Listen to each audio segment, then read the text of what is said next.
Hello, my name is Richard Duncan. I'm an orthopedic spinal surgeon in Johnson City, Tennessee, and I've been in practice here since 1994 at Watauga Orthopedics. I practice primarily spinal surgery in the cervical and lumbar spine.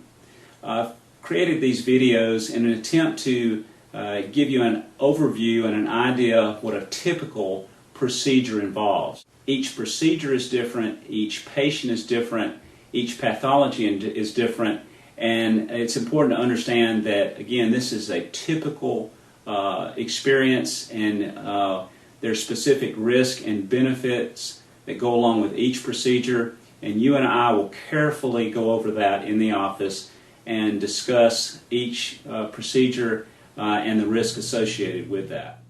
This minimally invasive fusion can be done through a very small incision, allowing for faster recovery to be done as an outpatient and faster healing time. This is an MRI scan of a patient with a herniated disc. This herniated disc shown here, this is the right side, this is the back of the patient, the front of the patient, this is the spinal sac in the very center. The left side here shows the herniated disc pressing on the nerve. The herniated disc is beneath the joint there, so that to try to go in and take out the disc, I have to remove the joint. This is a unique situation that requires stabilization of the spine once the disc has been removed. By using this minimally invasive system, we're able to take out the disc, take away some of the facet joint, and then stabilize this with this interspinous process device. This is the device that we use. It's made of titanium. It has a hole in the middle that allows us to pack bone graft in. This device clamps down across the spinous processes and allows for the stabilization of the spine. Here we are first starting the operation, taking the pressure off the nerve and removing any disc that would be pressing on the nerve to get rid of the leg pain. Following this, then we'll perform the stabilization portion of the procedure. We're doing this part of the procedure under the microscope.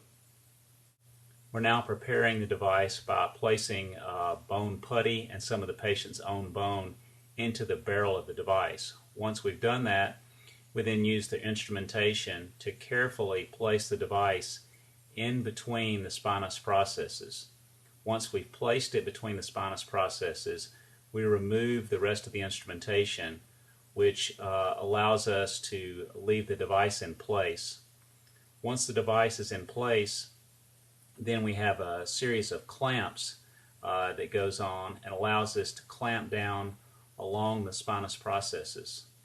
This keeps the vertebra distracted and holds it in place while allowing for the fusion to take place. You can see here we've got the device in. Now we're clamping that down. This is squeezing on either side of the spinous process, and this gives us our stability. Once we've done that and we're sure that we're in good position, then we'll use a small screwdriver to turn the torque screw in the device, and this locks the device in place. Once we've done this, then we can also place more bone graft in behind the device that adds to our fusion.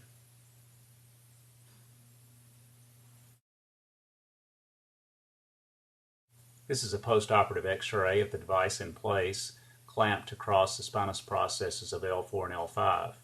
This allows stabilization while the fusion takes place.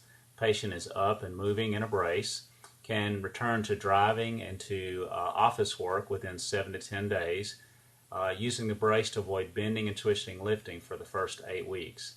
The surgery itself takes about an hour and a half or an hour and 45 minutes. Patient goes home typically in the afternoon. This is an AP view of the clamp in place across the spinous process, allowing for stabilization and fusion.